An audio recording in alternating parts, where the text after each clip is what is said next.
¿Les parece si oramos al Señor y comenzamos? Padre Santo, gracias porque ya podemos juntarnos, Señor, en esta nueva clase. Padre, gracias porque ha sido bueno poder revisar todo este material, Señor. Sobre todo pensando, Señor, en que primero que somos seres creados por ti, no solamente los creyentes, sino que todo el mundo, Señor, nace con esta imagen y semejanza, Señor. Entendemos distorsionada por el pecado, pero aún así, Señor, con esa imagen. Padre, ayúdanos ahora a poder entender también parte de esto, eh, el rol de la iglesia también en todo esto, qué función puede llegar a cumplir en esto de la ética, Señor, social. Guíanos, Señor, guárdanos también y danos claridad, te lo suplico. En nombre de Jesús, amén. Ya.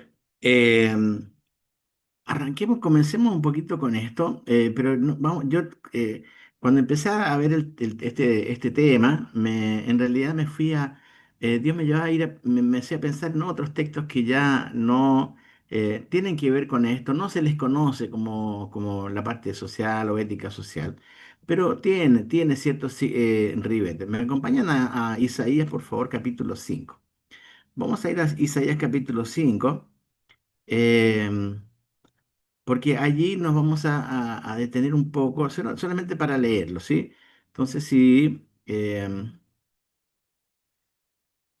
ustedes me acompañan allá a este pasaje, Isaías capítulo número 5, ¿sí? ¿Alguien lo tiene allá? Felipe, ¿lo tienes? ¿Puedes ¿Qué? leer del versículos 8 en adelante? Capítulo 5. Versículo 8 está hablando el profeta Isaías, esta es ya muy antigua, ¿cierto? Pero hay cosas que tienen que ver en parte con lo que estamos conversando o lo que yo quiero charlar con ustedes, ¿sí? Entonces, hermano ¿Hasta, querido, eh, hasta qué? yo te voy a detener. Empieza con el 8, Ya, ya, especialmente vamos a ver los ahí que están ahí, ya. ¿sí? Dale. Bien, dice, hay de los que juntan casa a casa y añaden heredad a heredad hasta ocuparlo todo. ¿Habitaréis vosotros solos en medio de la tierra? Ha llegado a mis oídos de parte de Jehová de los ejércitos que las muchas casas han de quedar asoladas, sin morador las grandes y hermosas. Y 10 yugadas de viña producirán un bato, y un homer de semilla producirá un efa. Ay de los que se levantan de mañana para seguir la embriaguez, que se están hasta la noche, hasta que el vino los enciende. Y en sus banquetes hay arpas, vihuelas, tamboriles, flautas y vino, y no miran la obra de Jehová, ni consideran la obra de sus manos. Por tanto, mi pueblo fue llevado cautivo porque no tuvo conocimiento, y su gloria pereció de hambre, y su multitud se secó de sed.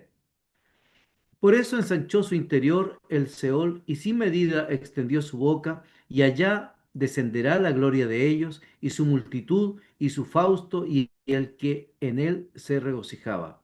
Y el hombre será humillado, y el varón será abatido, y serán bajados los ojos de los altivos. Pero Jehová de los ejércitos será exaltado en juicio, y el Dios santo será santificado con justicia. Y los corderos serán apacentados según su costumbre, y extraños devorarán los campos desolados de los ricos. Ay de los que traen la iniquidad con cuerdas de vanidad, y el pecado como con coyundas de carreta, los cuales dicen, venga ya, apresúrese su obra y veamos, acérquese y venga el consejo del Santo de Israel para que lo sepamos. Ay de los que a lo malo dicen bueno y a lo bueno malo, que hacen de la luz tinieblas y de las tinieblas luz, que ponen lo amargo por dulce y lo dulce por amargo. Ay de los sabios en sus propios ojos y de los que son prudentes delante de sí mismos. Ay de los que son valientes para beber vino y hombres fuertes para mezclar bebida, los que justifican al impío mediante cohecho y al justo quitan su derecho. Ok, Por gracias tanto, Felipe. Hasta ahí nomás. Gracias ya, Felipe. Estamos viendo allá en esta lectura que hizo Felipe algo muy interesante porque está hablando ya Dios a través de un profeta y obviamente acá tiene mucho que ver con con el pueblo de Israel. Uno ve lo anterior en el capítulo 5. Ahí hay una parábola, se conoce como la parábola de la viña, le han puesto el título, y dice en el versículo 2 de esta viña dice, la había cercado y despedregado y plantado de vides escogidas, había edificado en medio de ella una torre y hecho también en ella un lagar y esperaba que diese uvas y dio uvas silvestres. Ahora pues, vecinos de Jerusalén y varones de Judá, juzgad ahora entre mí y mi viña. Está hablando del pueblo de Israel. ¿Qué más se podía hacer a mi viña que yo no haya hecho en ella? Como esperando que diese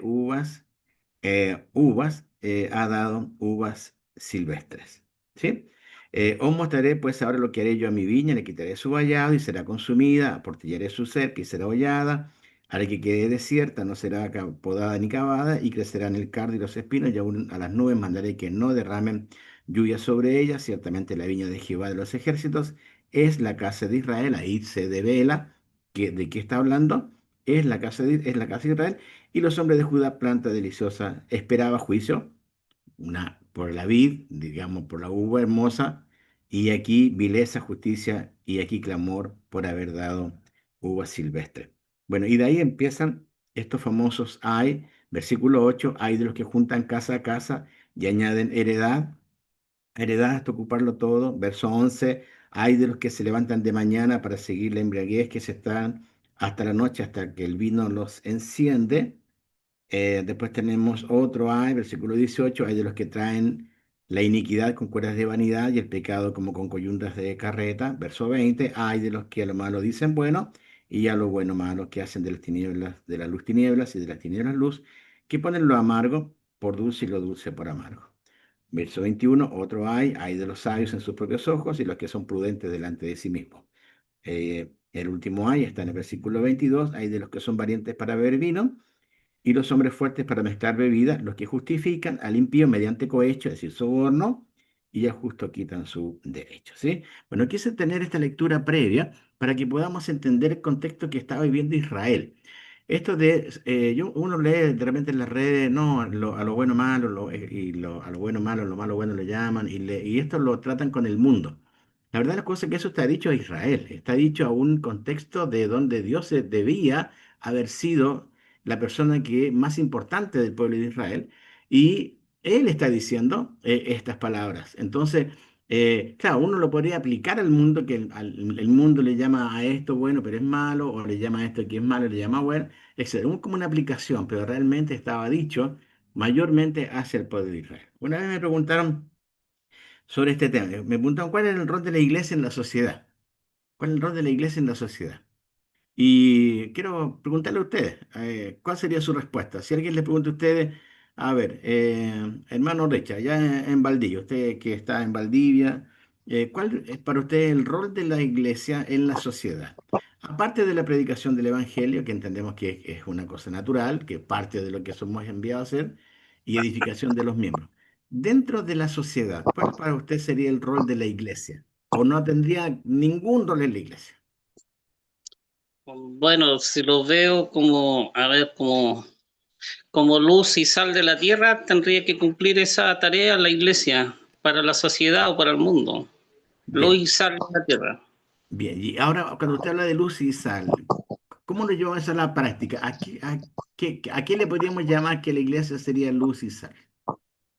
Bueno, la iglesia como fue creada antes que el Estado, o que la sociedad, digamos, antes que el Estado debería ser la guía para que las naciones todas, como el pueblo de Israel tenía ese cumplimiento también, las naciones todas conozcan a Dios. ¿Ya? Bien. Conozcan a Dios. Bueno, eso sería parte de la evangelización que la iglesia debería hacer, ¿cierto? Ahora, el Estado realmente nace antes que la iglesia. Por ejemplo, ya el Estado romano existía, estaban antes, ¿cierto? Los griegos y otros más, vemos para atrás, los babilonios, etcétera. Es decir, los estados, el Estado de Israel también ya estaba parte de eso. La iglesia nace dentro del contexto de los romanos, ¿cierto?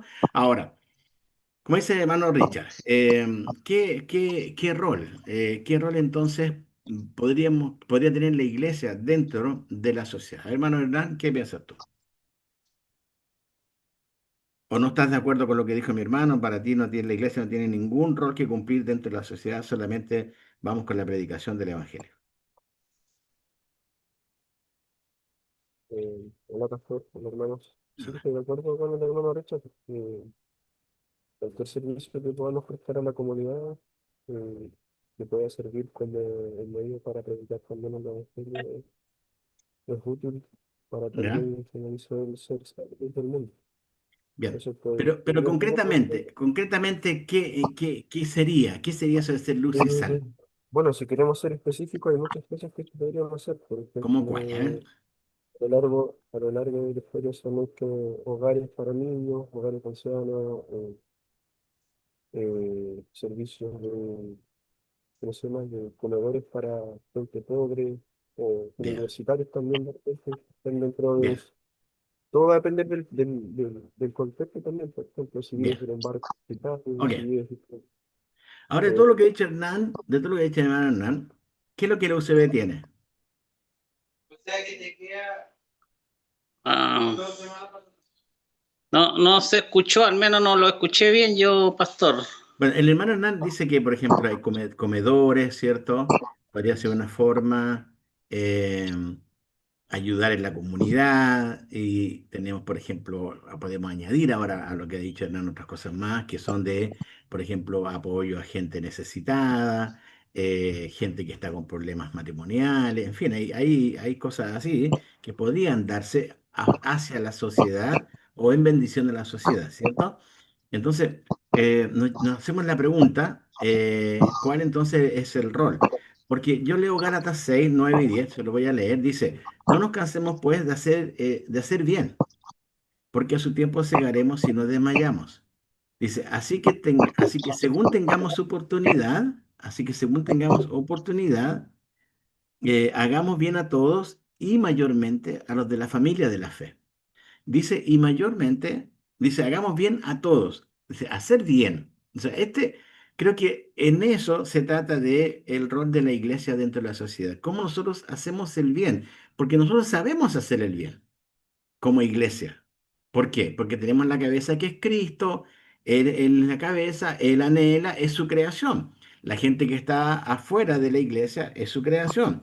Él anhela que ellos sean salvos. Por lo tanto, ¿cuál sería el rol entonces que tendría la iglesia en eso? ¿Sí? Pero pensémoslo, vayan meditándolo, porque nos vamos a llegar a dar cuenta que de repente somos muy críticos, por ejemplo, de otros hermanos de otras líneas doctrinales, donde tienen, por ejemplo, hogares de menores, tienen trabajo con alcohólicos y drogadictos para su rehabilitación, etcétera. Pero también nos damos cuenta que el ala conservadora es muy interesante, porque el ala conservadora como que en esto no se mete. Nos pasa en las cárceles. En las cárceles, la mayor presencia de ahí de gente que va a predicar el Evangelio son hermanos de otras denominaciones, pero no mayormente de hermanos que son de corte conservador. ¿Sí? No es ninguna crítica, sino que es la forma en que se ha ido dando a nivel de las iglesias conservadoras todo esto. ¿Sí? Bien, ahora, ¿por qué es importante que entendamos esto de Gálatas capítulo 6 versículos 9 y 10 en cuanto a que no nos cansemos de hacer el bien, que hay una ciega y no hay que desmayar y según la oportunidad que haya, hay que hacer el bien a todos, pero deja claramente que mayormente a la familia de la fe. Este mayormente al estar puesto de esa manera en el texto, significa que en mayor medida hay que ayudar a la familia de la fe.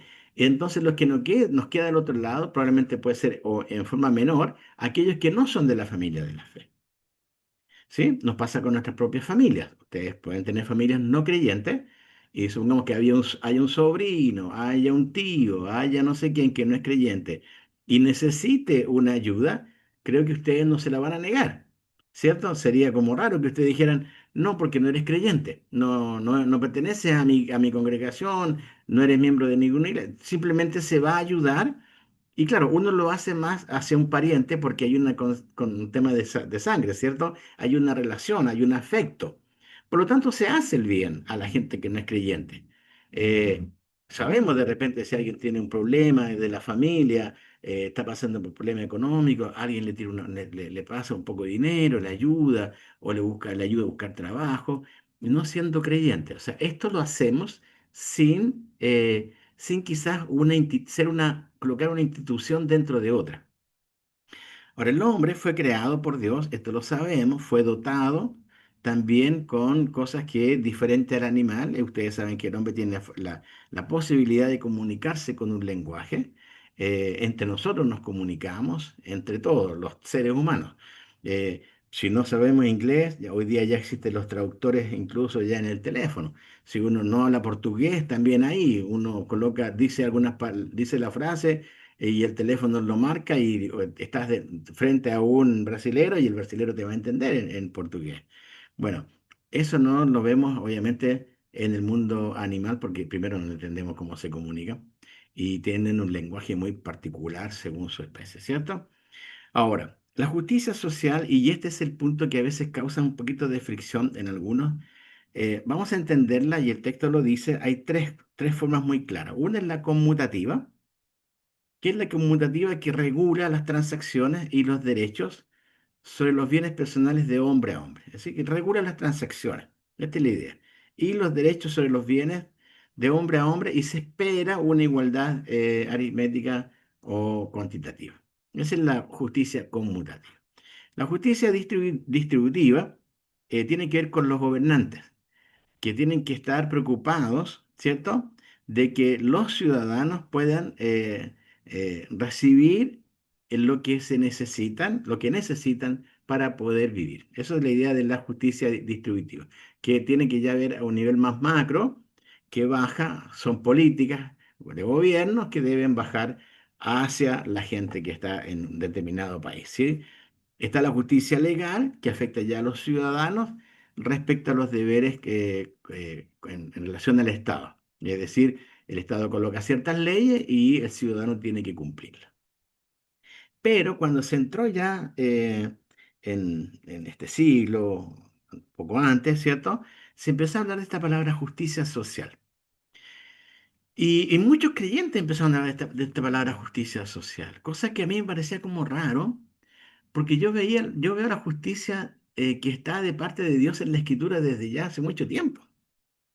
O sea, esto de la justicia social, ¿cuál es la idea? ¿Cuál es la idea que tiene el mundo de la justicia social? ¿A quiénes afecta? Afecta las relaciones que hay sociales, por eso se llama justicia social, es la relación social de los individuos, de las empresas, de las comunidades también, y ahí dicen que en aspectos que tienen que ver con lo laboral, con lo salarial. A eso está apuntando el mundo cuando habla de justicia social. Por eso dicen, no, esto es injusto, yo trabajo tanto y no recibo lo que... Bueno, eso está hablando de la justicia social en el contexto de lo que pensó alguna persona, obviamente, en el mundo acerca de este tema, ¿sí? Entonces, ¿qué es lo que esto uno tiene que entender? La justicia social afecta a las personas pero tienen que ver con esto, empresas, comunidades, aspectos salariales, aspectos laborales, es decir, justicia social. Se habla también cuando pasa algo, ¿cierto?, de algún entrevero entre fuerzas policiales y no policiales, cuando hay problemas, ahora no, es que esto es injusto socialmente y todo lo demás, ¿sí? Bueno, un día un misionero, yo estaba todavía en Melipilla, pastoreando, y una vez un misionero me dijo lo siguiente. Dijo, mire, hermano Juan, la iglesia no está para resolver los problemas de la gente. Dice, es una cuestión del Estado, ¿sí? Eso lo dijo muchos años atrás, entonces traté de recordar, no pude recordar palabra por palabra, por supuesto, pero sí más o menos lo que me dijo. La iglesia no está para resolver los problemas de la gente. Es una cuestión del Estado la resolución de problemas. La iglesia está para predicar el Evangelio. A ver, ¿qué es lo que piensan ustedes de esto que escucharon? La iglesia no está para resolver los problemas de la gente. Es una cuestión del Estado. ¿sí? La iglesia está para predicar el Evangelio. A ver, Felipe, ¿qué piensas? Yo creo que el fin último de la iglesia es justamente eso, predicar el evangelio.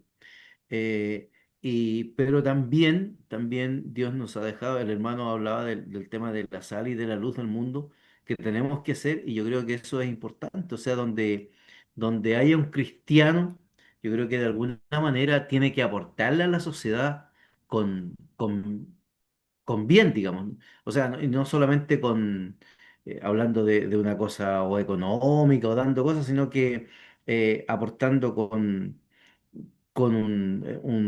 ya sea un testimonio o sea una forma de vida que otros puedan mirar, ir aportando y entonces eso yo creo que es importante. En este tema me recuerdo cuando se estaba discutiendo el tema de darle en el Senado, en la Cámara de Diputados, un día al pueblo evangélico. Y entonces un diputado salió y levantó la mano y yo justo pesqué esa, estaba viendo eso y a mí me gustaría reconocer al pueblo evangélico, dijo, porque donde se planta una iglesia evangélica, la sociedad alrededor de ella empieza a cambiar, dijo. Entonces yo creo que un poco es eso, o sea, donde hay un cristiano o donde hay una iglesia, de alguna manera va contribuyendo con bien, digamos, con formas de vida, con trato hacia a la comunidad o hacia las Ujú. personas. Bien, bien, creo que lo resumiste muy, muy bien el punto, porque hay gente que se ha mantenido, como este que yo las leí recién, lo que un día yo escuché. Eh, y claro, ha habido de repente quizás mucha desilusión de líderes, de pastores, de misioneros respecto a este punto, que de repente dicen, no, no, no ayudamos más porque o ven mucho aprovechamiento del tema, o ven que lo que se ha dado después se malgasta, no es el fin por el cual se entregó esa ayuda. Entonces cierran la puerta y claro, se cae ya en un tema más general, ¿cierto? Es como que, como el dicho, justos por pecadores, ¿se acuerdan? Que, bueno, ayudamos a Felipe, Felipe no lo hizo como, listo, o sea, no hay más tampoco, se acabó la cuestión. Y creo que ahí es donde a veces ha pasado, históricamente ha pasado y ha habido sin duda aprovechamiento. También, hay que decirlo, del otro lado también, hubo un momento donde, pero esto lo van a ver quizás en la parte de en el próximo estudio que tiene que ver con la parte cívica. También los gobiernos algunos empezaron a ayudar a las iglesias evangélicas y también la iglesia evangélica se fue aprovechando de eso. eh, Tuvieron cosas que nunca habían tenido, equipos de música, cosas de deporte y muchas otras cosas más, o algunas otras cosas más que también dijeron, bueno, no digo hay que aprovechar, no quiero usar esa palabra, pero también se sacó cierto rédito de eso, ¿sí? Bueno, dentro de todo esto entramos a lo que es trabajo y propiedad.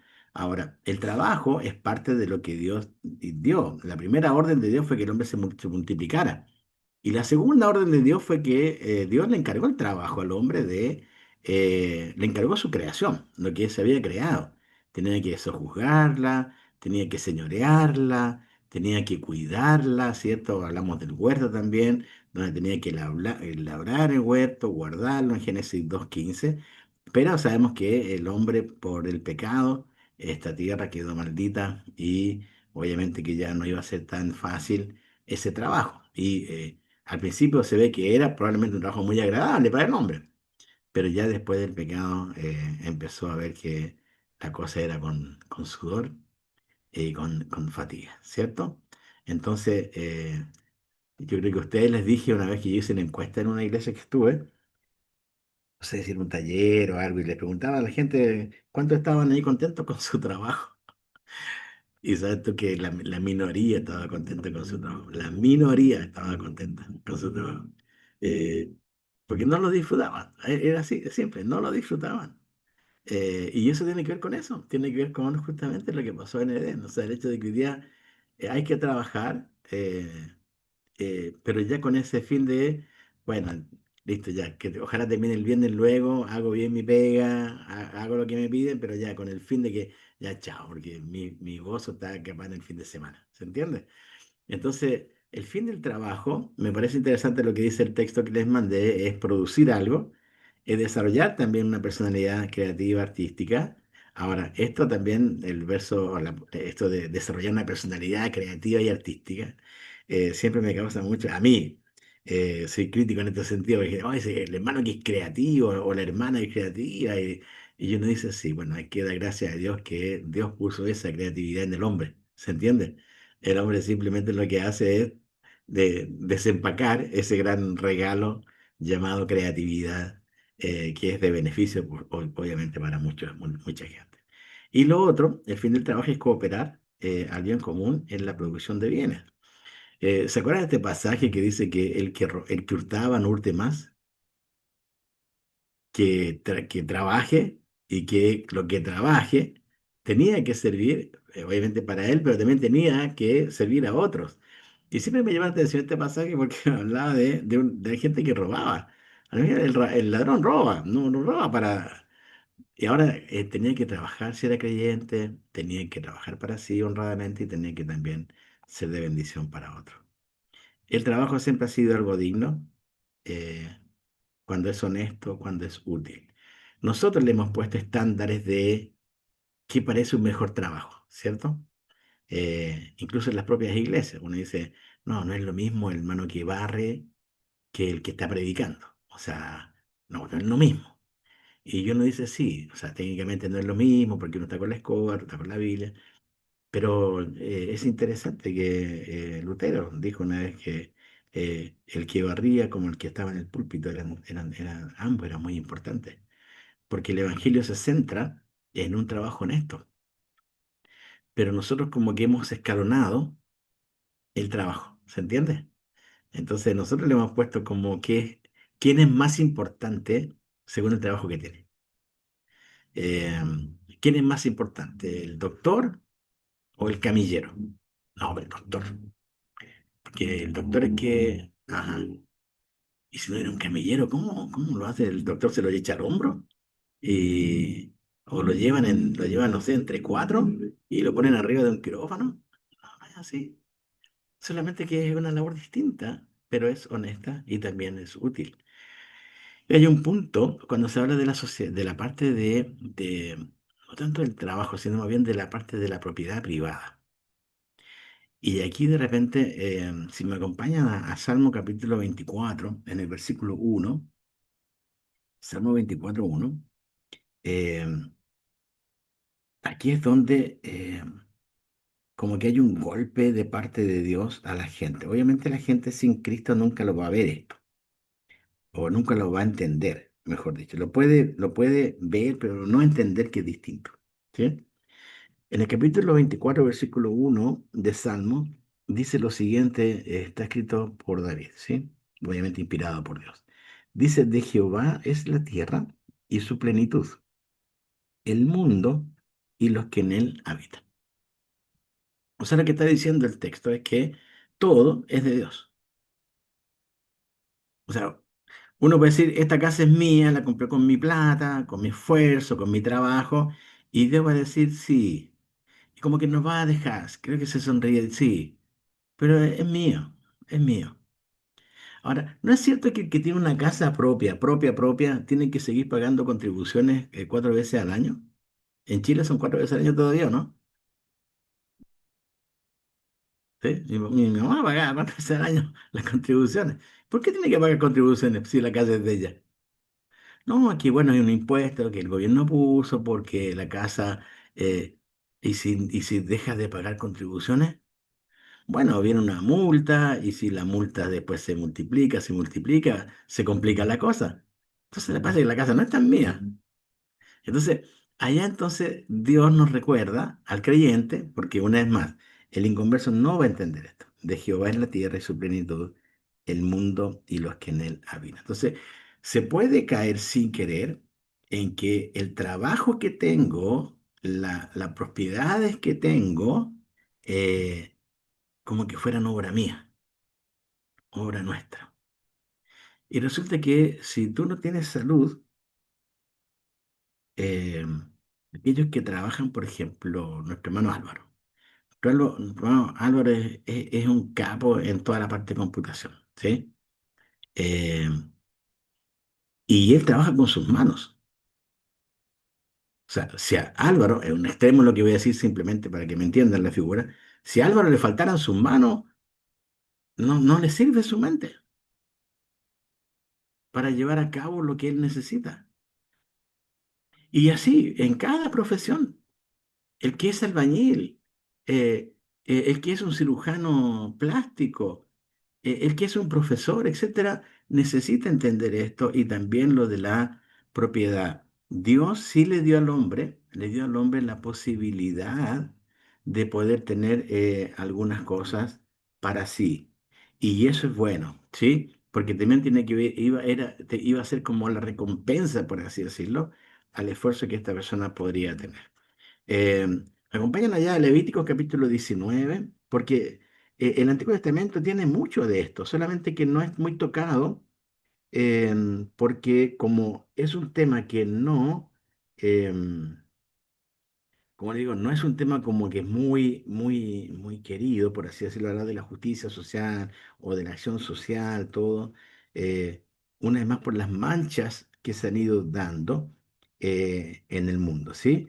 Mira Levítico 19, del 9 al 16 dice, cuando sigues la mies de tu tierra, no segarás hasta el último rincón de ella, ni espigarás la tierra, tu tierra segada y no rebuscarás tu viña, ni recogerás el fruto caído de tu viña.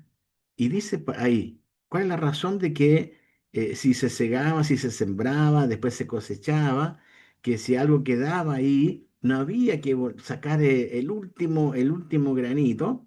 Dice, para el pobre y para el extranjero lo dejarás, yo Jehová, vuestro Dios. Acuérdense que había cuatro tipos de personas de las cuales Dios siempre se preocupó, ¿cierto? Ustedes saben cuáles son. A ver cuáles son. Que por ley el pueblo de Israel debía ayudar, Huérfanos, la ¿ya? viuda y A los los huérfanos, extranjeros. los huérfanos, la viuda, los extranjeros y, ¿falta uno? Los pobres.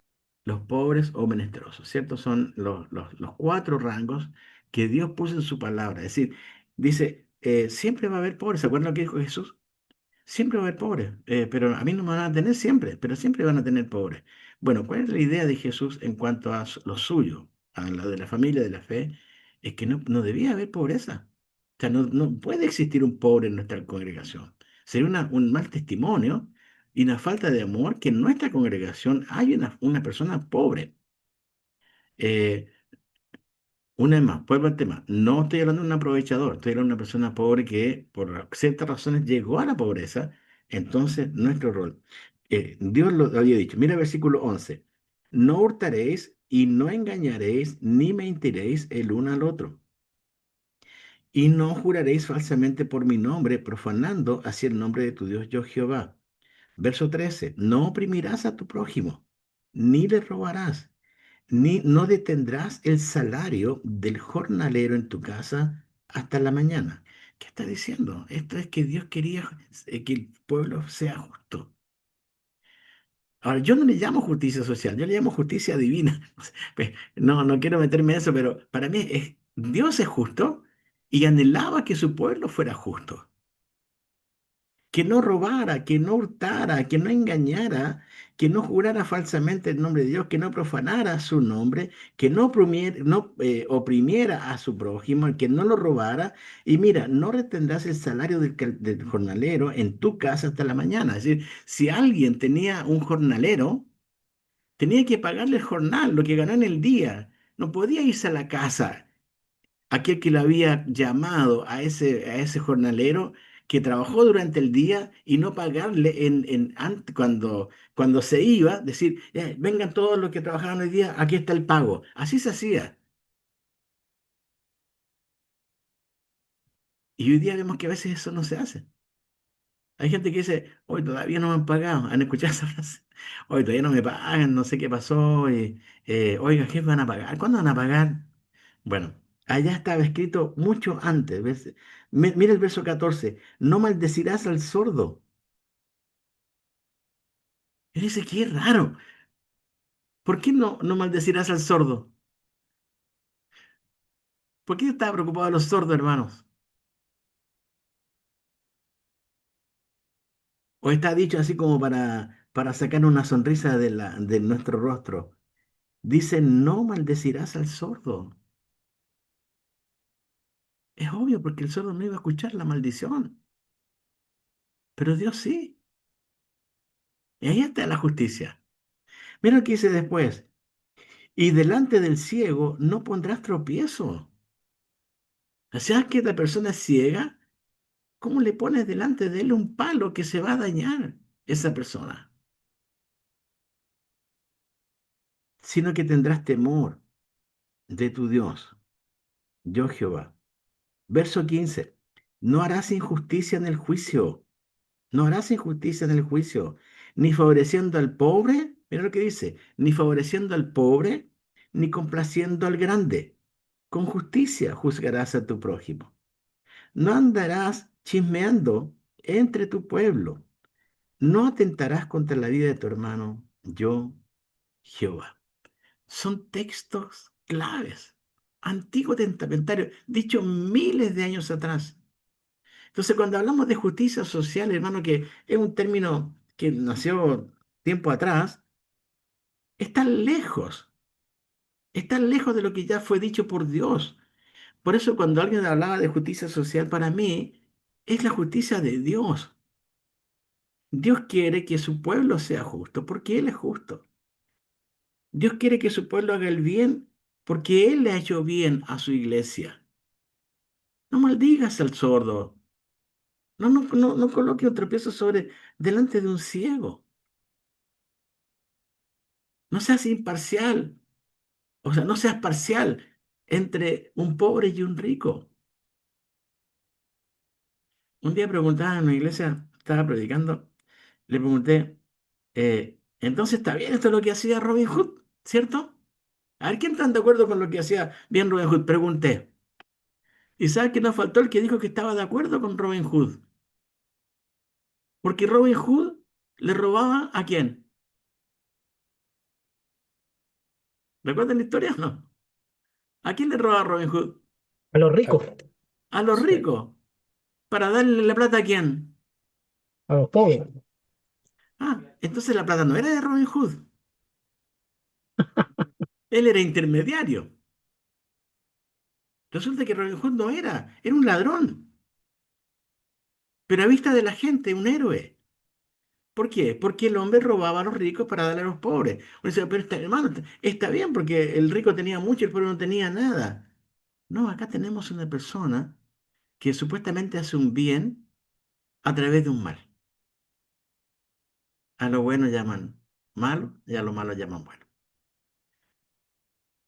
Y, ¿y sabes qué? Algunas personas siguieron pensando que estaba bien lo de Robin Hood.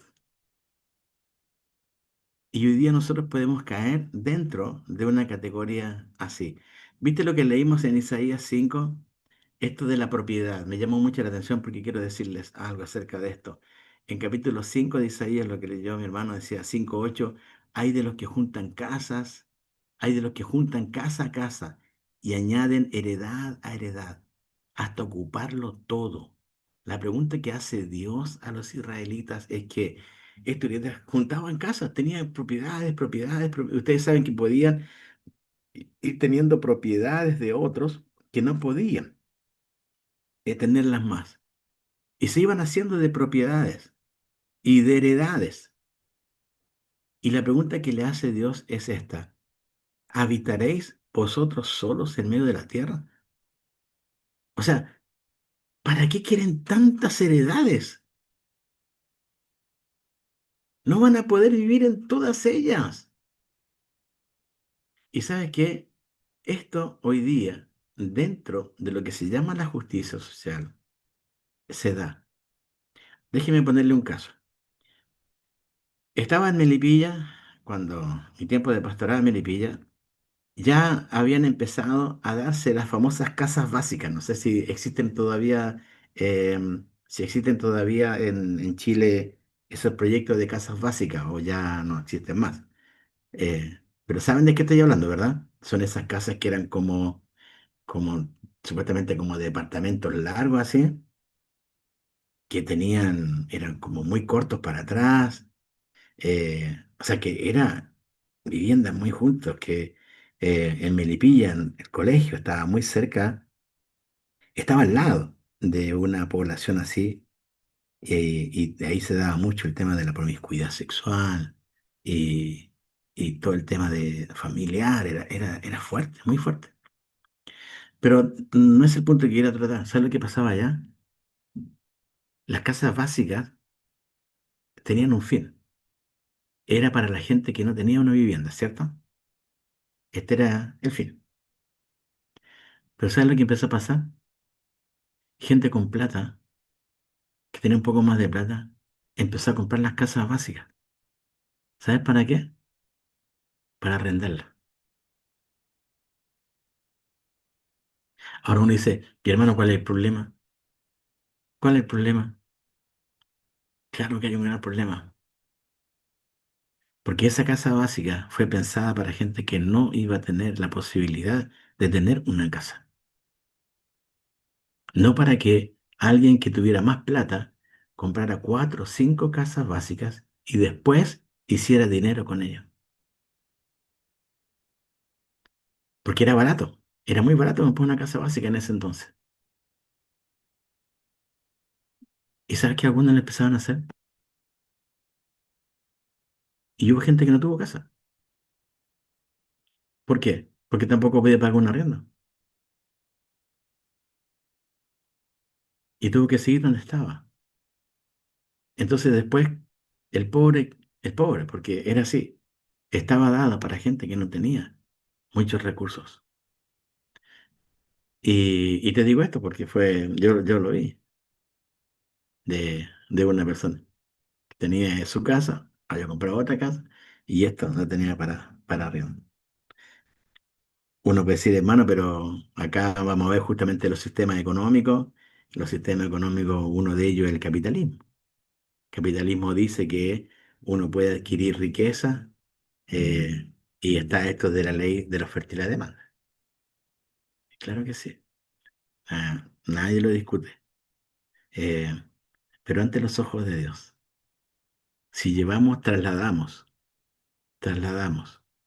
para aplicación, porque esto era para el pueblo judío y aquellos que se hacían judíos, pero lo traemos como aplicación al mundo gentil, uno diría, ¿es justo que un creyente, en vez de facilitar que un pobre tenga una vivienda, la compre para arrendarla? Y uno dice, bueno, es que la cosa es así, o sea, hermano, hay que vivir. Y aquí el que llegó primero llegó. Bueno, de eso se trata el capitalismo. No importa qué cabeza pisamos, con tal de, porque ¿sabes lo que trae el capitalismo? El capitalismo dentro de lo que tiene es la avaricia. Es muy bueno el capitalismo. O sea, que se pueda ir de la oferta a la demanda. Yo voy a Chile, me compro algo más barata que en Argentina, lo compro en Chile. Obvio. Voy a ahorrar plata si voy a Chile y me compro este pantalón que en Chile me va a costar tantas miles de pesos y aquí me va a costar el doble o el triple, lo voy a comprar allá. ¿Por qué? Porque es la ley de la oferta y la demanda. No hay ningún problema. Pero cuando llegamos a cosas que son mayores, entonces ahí está el punto. Porque trae desigualdad social, trae materialismo y trae avaricia. Entonces, así como el capitalismo tiene sus bondades y sus no bondades, también lo tiene el socialismo. Exactamente lo mismo. ¿Por qué? Porque el socialismo dice que la propiedad es pública, pero ¿a quién le pasa para que maneje todo? Se lo va a pasar a gente que en el fondo se van a transformar como los intermediarios de eso. Entonces el socialismo apunta a eso, apunta a que supuestamente es para toda la gente, esto es público, este es de nosotros, como decimos en Chile. El cobre es de todos los chilenos, ¿cierto? ¿Han escuchado esa frase en Chile, no? A mí no me ha llegado nunca nada de Chile, por hermano, de cobre, pero dicen que yo también soy parte de eso, o sea, el cobre es mío entonces, y el cobre de todos los chilenos. Que no sé qué significa esa frase, ¿ah? Pero suena bien. como en Argentina una vez sonó muy bien que YPF, que era yacimientos petrolíficos, el tema de lo que sería el gas, la benzina, el petróleo, es de todos los argentinos. Tanto los argentinos tan chochos, pero tienen que seguir pagando igual la benzina, igual el petróleo, igual el gas, como cualquier otro. Entonces esas frases populistas hacen que la gente crea algunas cosas. Y el socialismo dice eso, esto es público y le pasamos a otro que ellos hagan lo que tienen que hacer con eso y son las famosas fuerzas productivas, ellos controlan, ¿cierto?, las condiciones de existencia y todo lo demás. Y allá hay uno que arrancó, comenzó con todo esto, que es Karl Marx, que de ahí nació el marxismo, ¿cierto? Y que se basaba en la plusvalía del trabajo sobre el salario, es decir, que el obrero produce algo que vale más que el salario que cobra, ¿cierto? Y también la introducción por el capitalismo de un medio de adquisición ajeno a la producción laboral. Déjeme poner un ejemplo, esto del socialismo. Un campesino, eh, mi tío era campesino, mi tío tenía un campo, mi tío eh, venía gente de Santiago, mi tío era del sur, iba gente de Santiago en un camión. Mi tío llamaba a una gente para poder sacar todas las papas, embolsarlas. Venía un camión de Santiago, le pagaba a mi tío, ese camión se iba a Santiago, al mercado central o a los Valledor, a donde fuera, o a La Vega, y se vendía. Ya no al precio que obviamente mi tío lo vendió, sino que ya más caro. Y después esa papa que sembró mi tío y que cosechó mi tío, ahora se vendía en la feria o en un supermercado mucho más caro. De eso se trata la idea de lo intermediario. Es decir, la papa, el gobierno puede decir, el terreno es nuestro, pero le pasa a otros para que hagan esta labor. Ahora, ¿sabes qué?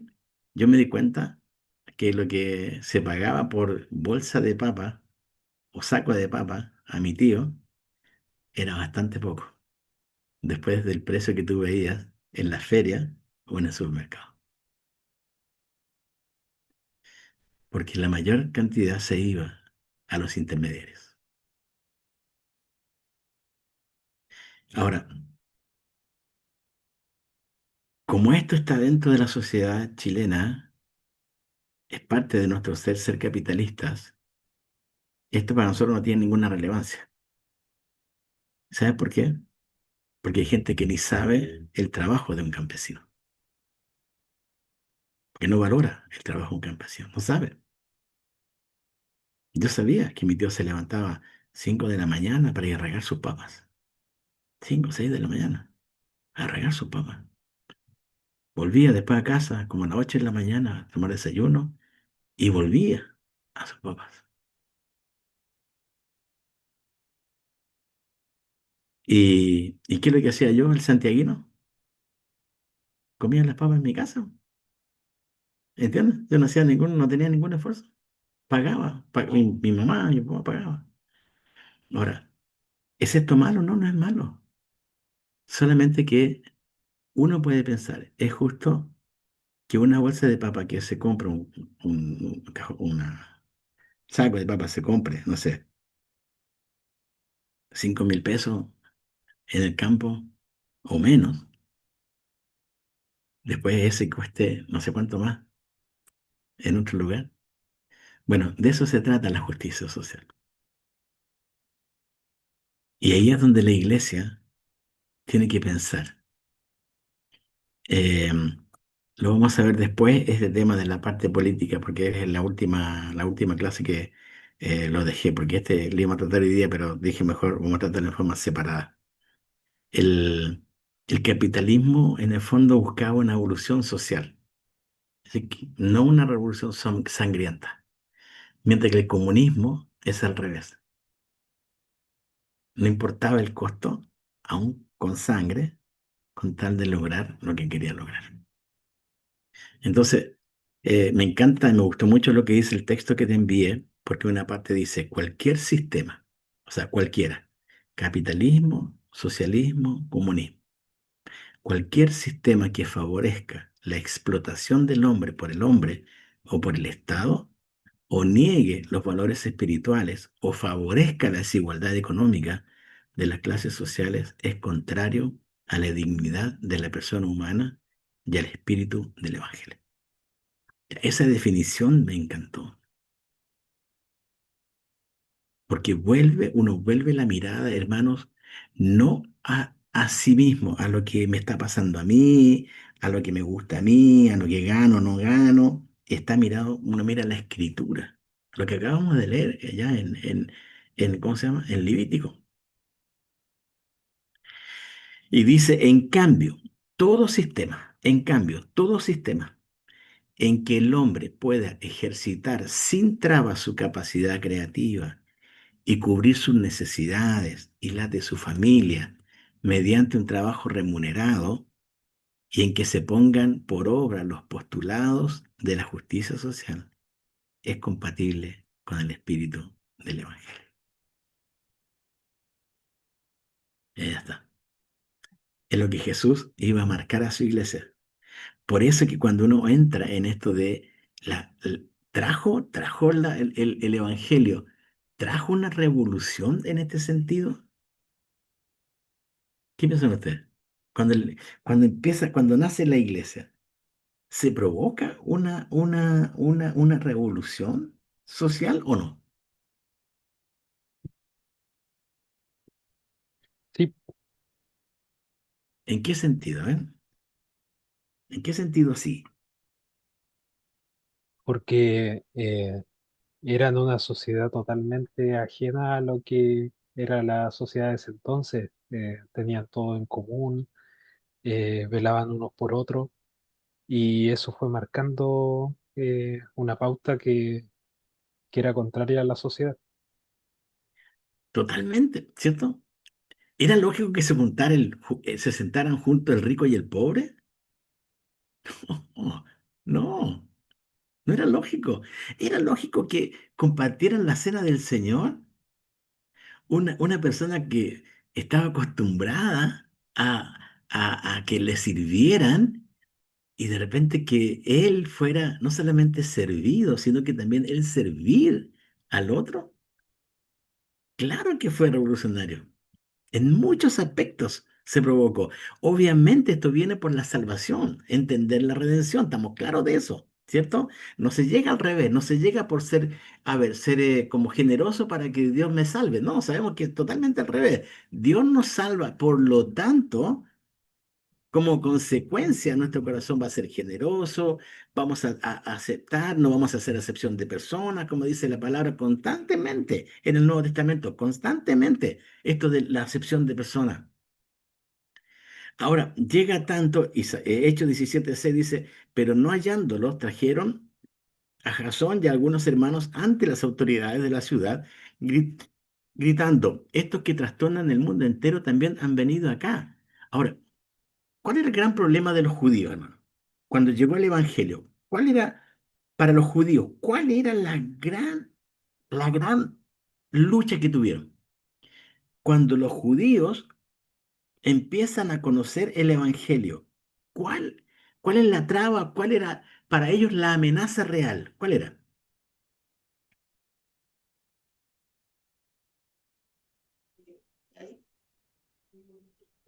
La amenaza real yo creo que era una de las que era es que podían derribarle el templo y perder ellos como judíos en el concilio popularidad delante de los romanos.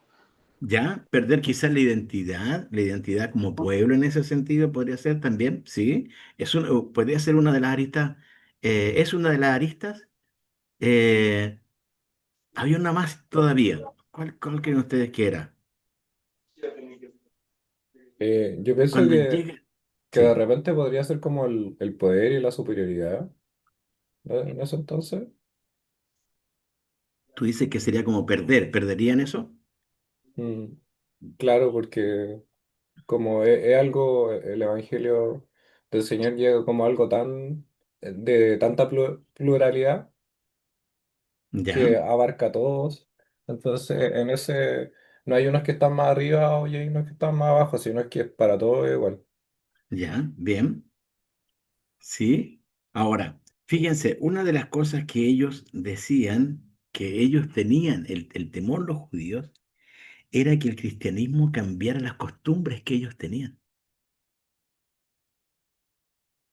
Eran las costumbres. ¿Por qué? Porque uno se pone a pensar y dice, a ver, acá es donde, oye, vayamos a algunos pasajes. Acompáñame allá, por favor, ¿sí? Hechos capítulo 6. Hechos capítulo 6.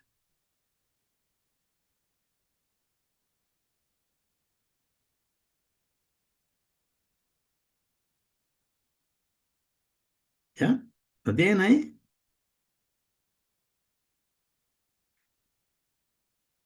Versículo 14. ¿Alguien quiere el versículo 14? Hechos capítulo 6, versículo 14. Pues le hemos oído decir que ese Jesús de Nazaret destruirá este lugar y cambiará las costumbres que nos dio Moisés. Ahí estaba. El temor de los judíos era. No, no, este Jesús, como dijo mi hermano Richard, ¿qué va a hacer? Va a destruir el templo. O sea, no puede ser si esto, aquí está la presencia de Dios para un judío. Pero junto a ello era, aquí iba a haber un cambio que no querían realizar, un cambio de costumbres. ¿Usted sabe lo que es un paradigma? ¿Alguien de ustedes me puede decir qué es lo que es un paradigma?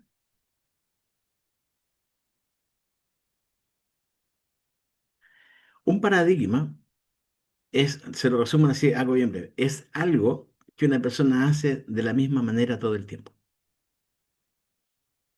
Entonces, cuando se habla de hacer un cambio de paradigma, entonces se está diciendo esto que se hacía habitualmente de esta manera, ahora debe cambiar. Y es lo que ellos temían, que hubiera un cambio de paradigma, porque hasta ese momento lo siguen haciendo como judíos. Versículo 16, Hechos 16, 21. No solamente había temor de los judíos. Mira lo que dice el capítulo 16, versículo 21. Y enseñan costumbres que no nos es lícito recibir ni hacer, pues somos romanos. Hechos 16 está hablando allá, ¿cierto? Eh, ¿Por qué? Porque hubo un momento donde en esos 16 una mujer que tenía un espíritu de adivinación, qué sé yo, y hay un alboroto allá, eh, porque esta mujer les da plata y los presentan a los magistrados en la escritura, que esta gente alborota y enseñan costumbres que no nos es lícito hacer ni recibir, pues somos romanos.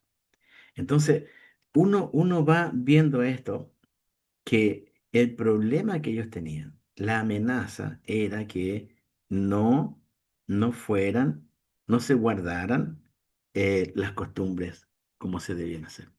Por eso trastornaron el mundo,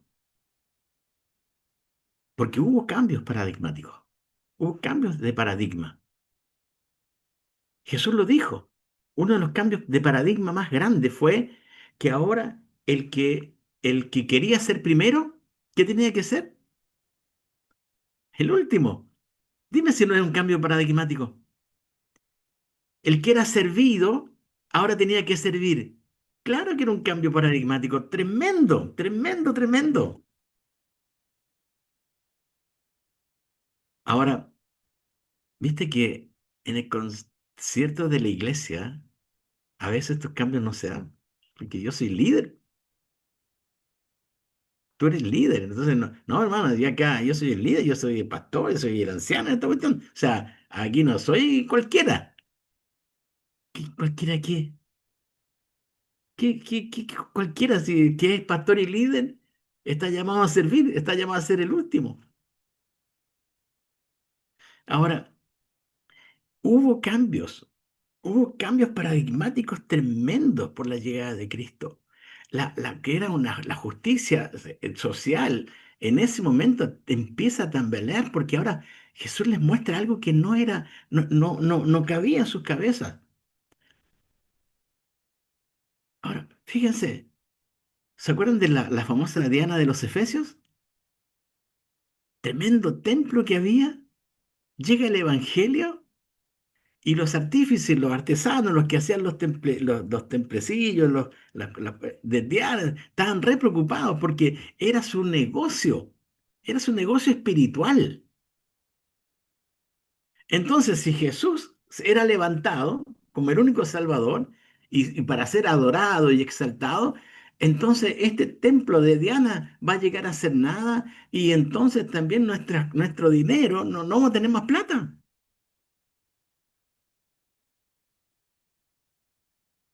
Ahora sabemos, estamos conscientes que ningún sistema económico puede cambiar el corazón del hombre. Ni uno solo, ni uno solo. Por eso que en la iglesia de Cristo hoy día hay gente que ha sido comunista, que ha sido socialista, que ha sido capitalista, que hay de todos. ¿Por qué? Porque han tenido que cambiar, hacer cambios de paradigma. De esto se trata el Evangelio. Ahora, el judío no nació no tenía que ser cambio de paradigma, tenía que seguir el paradigma que se le dio. No mientas, no extorsiones, no sobornes, no digas, no hables mal de tu hermano, no hagas esto. Ya venía. Ahora, el hombre, ¿sabes cuál es el problema del hombre? Tú y yo, es que nosotros por naturaleza somos egocéntricos,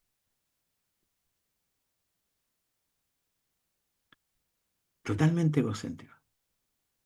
Por eso que el Evangelio, hermano, no es un manifiesto social. No lo es. Pero sí el Evangelio nos llama a hacer cambios paradigmáticos y ser consecuentes con nuestra fe.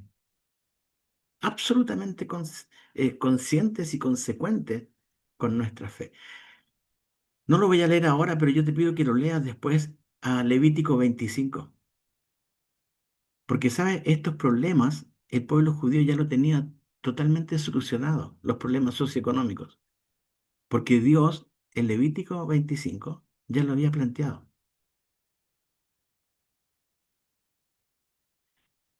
Jesús, ¿tuvo amigos que tenían su buen billete o no? ¿O tuvo solamente amigos pobres?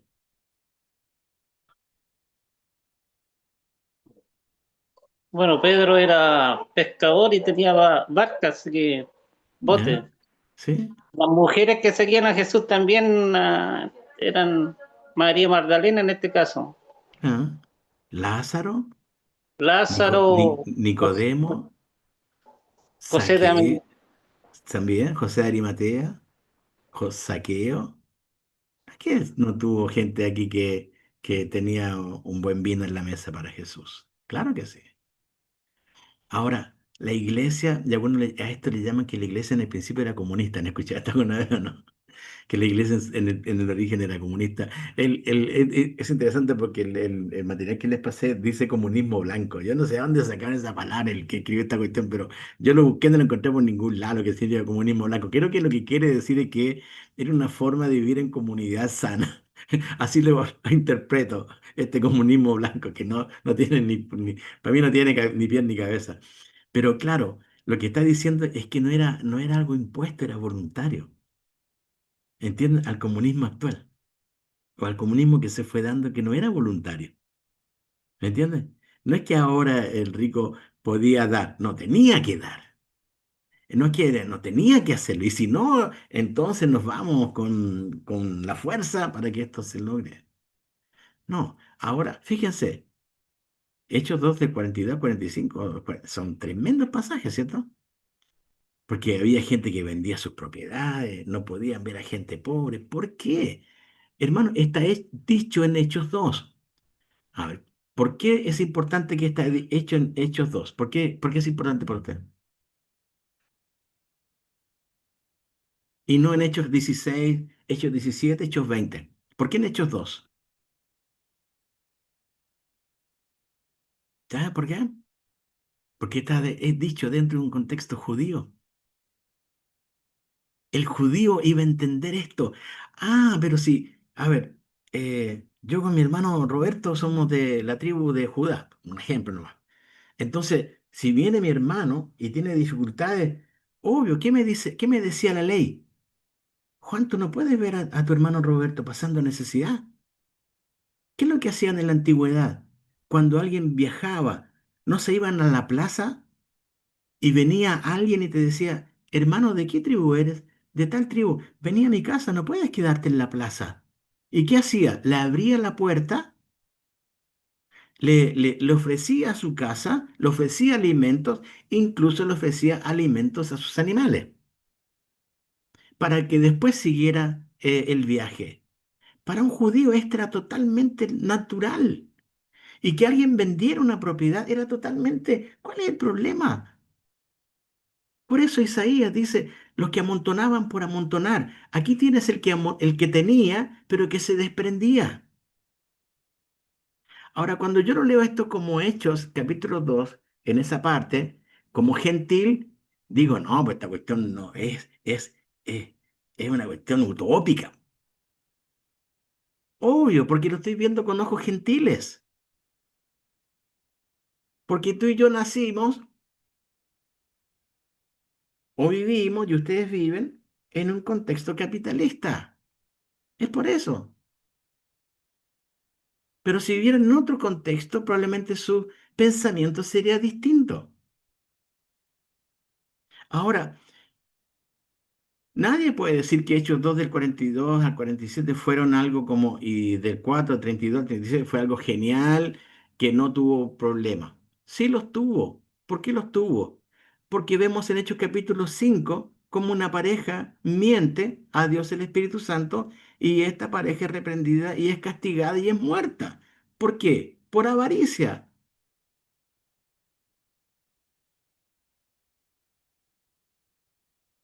Y ahí tú te das cuenta el corazón del hombre.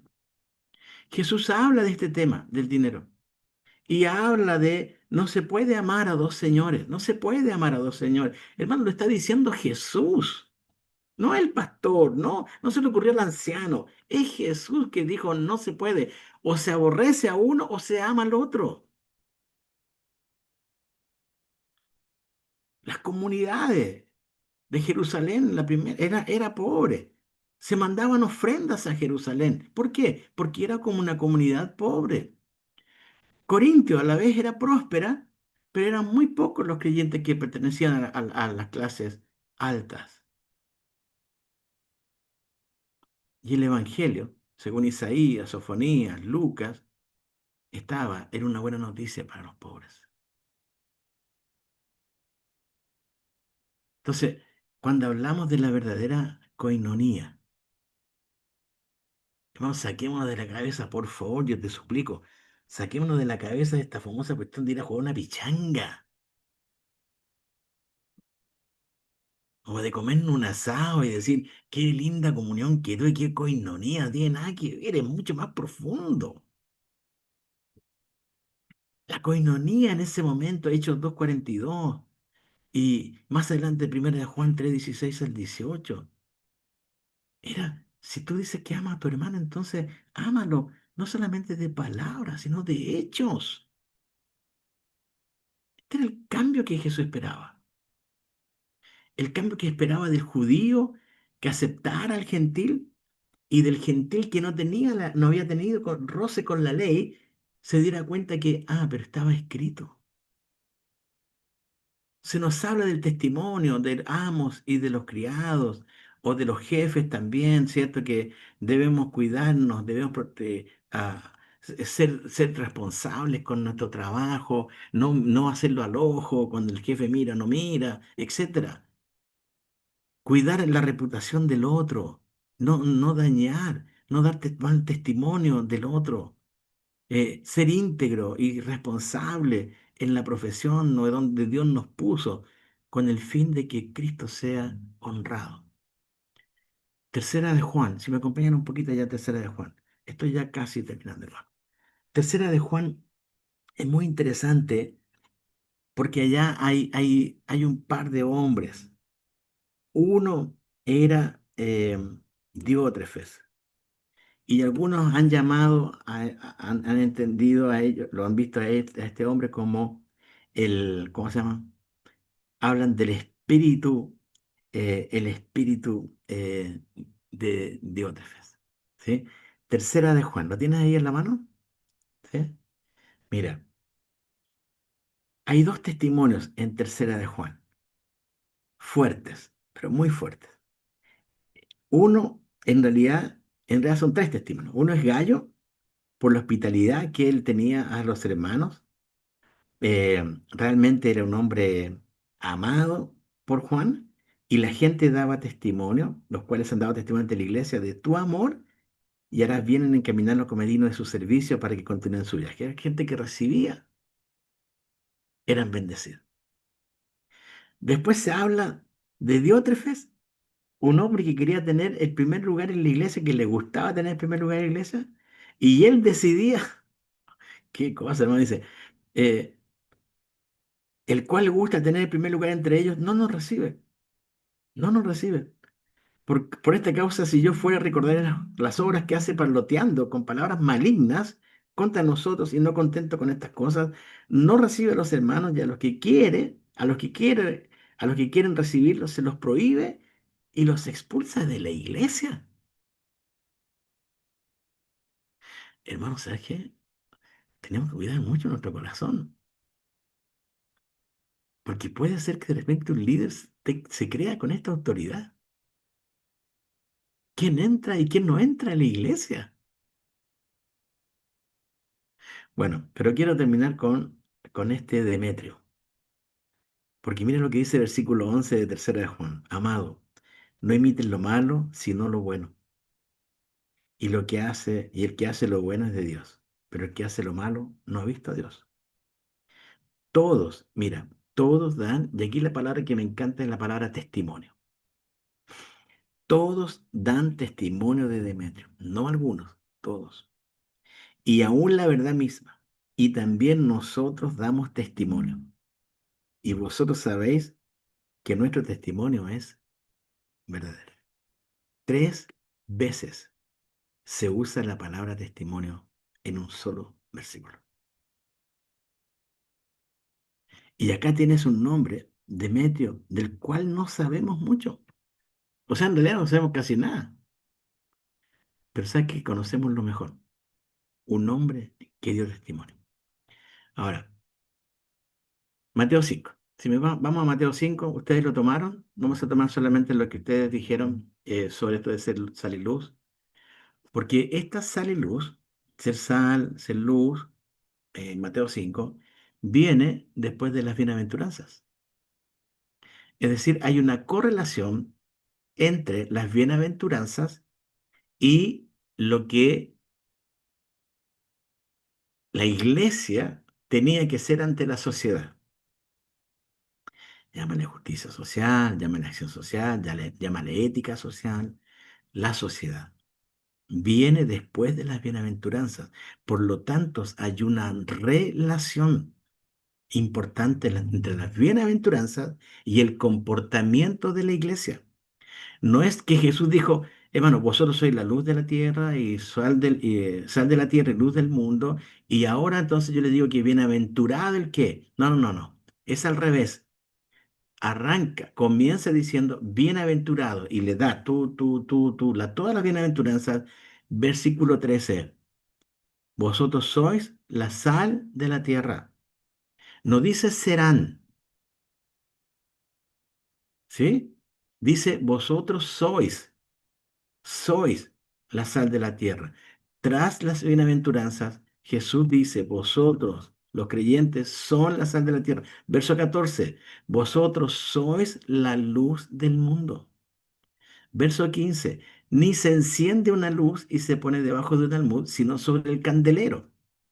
O sea, Jesús, para que la cosa quedara clara, era eso. Nadie pone una luz, la esconde, la pone sobre un candelero. Y mira lo que dice. la función de la luz en el candelero. Alumbra, no dice algunos, alumbra a todos los que están en casa. Alumbra a todos los que están en casa. Verso 16. Y acá Jesús da la explicación, abre y nos muestra quiénes son estos todos. Así alumbre vuestra luz delante de los hombres. Delante de los hombres. Hay un para qué, hay un propósito. El propósito está allí para que vean vuestras buenas obras. No dice para que te escuchen que tú eres evangélico. Para que escuchen que hablas de Cristo. No, dice para que vean vuestras buenas obras. ¿Qué está diciendo? Está diciendo que el cristiano consecuentemente tiene obras, hace obras. Efesios capítulo 2. No es por obras para que nadie se gloríe, pero las obras están hechas por Dios de antemano para que anduviésemos en ellas. Ahora, mira, así alumbre vuestra luz delante de los hombres, ¿para qué? Ahí está el propósito, para que vean algo. Y lo que tienen que ver son hechos, no palabras, hechos. Pero ¿cuál es el resultado? Versículo 16. ¿Qué iba a pasar con estos hombres? Cuando vieran, cuando vieran las buenas obras de la iglesia, ¿qué iba a pasar con los hombres? Dice el texto, y glorifiquen a vuestro Padre que está en los cielos. Entonces, el fin es que Dios sea glorificado. ¿Me explico? Allá está clarito el texto. Entonces, vuestra luz son los creyentes. Gente cristiana, gente cristiana que está delante de los hombres. Los hombres tienen que ver nuestras buenas obras y eso va a llevar entonces a que ellos glorifiquen a Dios que está en los cielos. Garantiza eso, entonces garantiza que van a ser todos salvos porque ven a nosotros obrar bien. No, pero sí van a saber que estos hombres que tienen la luz, son hijos de Dios y van a poder decir, ajá, aquí hay un Dios que los avala. Termino con Isaías capítulo 5. Si me acompañas, no, capítulo 6. Comenzamos leyendo los hay de afuera. Comenzamos leyendo los hay de afuera. Y en Isaías 6 hay un giro. Porque uno puede tomar este tema de la justicia social como lo que no están haciendo los demás, eh, como una mirada externa, ¿cierto? Lo que está pasando afuera, todo. Pero acá Dios, en su sabiduría, primero coloca lo que está pasando afuera y después va a hacer que este propio profeta se mire a sí mismo. Verso 1, 6:1. En el año en que murió el rey Usías, vi yo al Señor sentado sobre un trono alto y sublime, y sus faldas llenaban el templo. Por encima de él había serafines, cada uno tenía 6 alas, con dos cubrían sus rostros, con dos cubrían sus pies y con dos volaban. Y el uno al otro daba voces diciendo, Santo, Santo, Santo, Jehová de los ejércitos, toda la tierra está llena de su gloria. Y los quiciales de las puertas se estremecieron con la voz del que clamaba, y la casa se llenó de humo. Entonces dije, ay de mí. Capítulo 5 era, ay de los que juntan casas, ay de los que toman y beben, ay de los que, ay de los que, ay de los que. Pero ahora este profeta es capaz de en la bondad de Dios, criticarse. Entonces dice, ay de mí, que soy muerto, porque siendo hombre inmundo de labios y habitando en medio de pueblo que tiene labios inmundos, o sea que no había diferencia entre el profeta y el pueblo. Queda claro el texto, ¿cierto? Porque él dice, ay de mí que soy muerto. Él dice, soy hombre de inmundo de labios y habitando en medio de pueblo que tiene labios inmundos. Soy igual que el resto. Soy igual que el resto. Pero algo Dios le había mostrado en forma distinta. Han visto mis ojos al Rey Jehová de los ejércitos, y voló hacia mí uno de los serafines, teniendo en su mano un carbón encendido, tomado del altar con unas tenazas, y tocando con él mi boca, dijo, he aquí, esto tocó tus labios, y es quitada tu culpa, y limpia tu pecado. Después oí la voz del Señor que decía, ¿a quién enviaré y quién irá por nosotros? Entonces respondí yo, heme aquí, envíame a mí. Versículo 9 dice, y dijo, anda. Anda y di a este pueblo, oíd bien y no entendáis, ved por cierto, mas no comprendáis. Anda. Y hermanos queridos, cuando uno empieza a analizar este tema de la ética social, es re interesante y muy profundo también. Entonces, por eso yo les pido que puedan leer el material que es enviado y puedan leer los versículos que están adentro y, y ver el contexto en que ustedes se encuentran también como congregación. ¿Cómo puede la iglesia hoy día permear la sociedad no con algo humano, sino con algo totalmente distinto? Algo santo, algo puro, como es la iglesia de Cristo a favor de sal, luz, con el fin de que Dios pueda ser glorificado. ¿Sí? Ya, hermanos queridos, sé que me pasé. ¿Alguna consulta? ¿Alguna inquietud?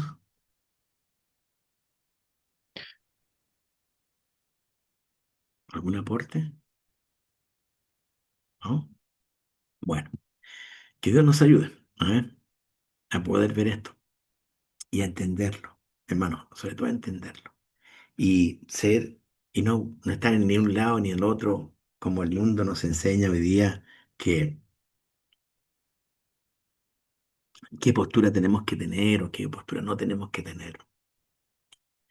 Que tengamos la postura bíblica. Y la postura bíblica habla por sí sola. Solamente hay que verla y obedecerla. ¿Sí? Bueno, oramos al Señor, ¿les parece? Hermano Álvaro, ¿podrías orar, hermano querido? Sí, sí, bueno, ningún problema. Pido perdón porque estoy un poquito ronco, pero es todo para el Señor. Así. Señor, vamos ante su presencia, Señor, para a darle gracias, Señor, por la clase, Señor, que acabamos de tener. Agradecerle, Señor, por la vida, Señor, de cada uno de nosotros, Señor, por el tiempo que usted nos concede, por el pastor también, Señor, y también, Señor, por los medios que también podemos estar reunidos acá, Señor. Le damos gracias, Señor, también porque por el tema que también estuvimos viendo, Señor, porque sabemos que es algo, Señor, complejo, es algo grande, Señor, y para que sí también, Señor, podamos aplicarlo, Señor, en nuestras vidas, Señor, en nuestros hogares, Señor, y que también podamos llevarlo, Señor, a nuestra vida, a nuestra vida, Señor, en el día a día, Señor, para que podamos, Señor, ser, eh, y como hijo suyo, Señor, querer honrarle y glorificarle, Señor, a través de nuestras vidas, Señor. Y, y eso, Señor, que ya, pues, para que usted también nos guarde, Señor, guarde, Señor, a cada uno, Señor, de mis hermanos, Señor, y que así también, Señor, cada uno, Señor, también pueda tener un buen resto también de día, Señor. Así que le agradecemos, Señor, y le dejamos todo esto, Señor, ante usted, Señor, en el nombre de nuestro Señor Jesucristo. Amén, Señor.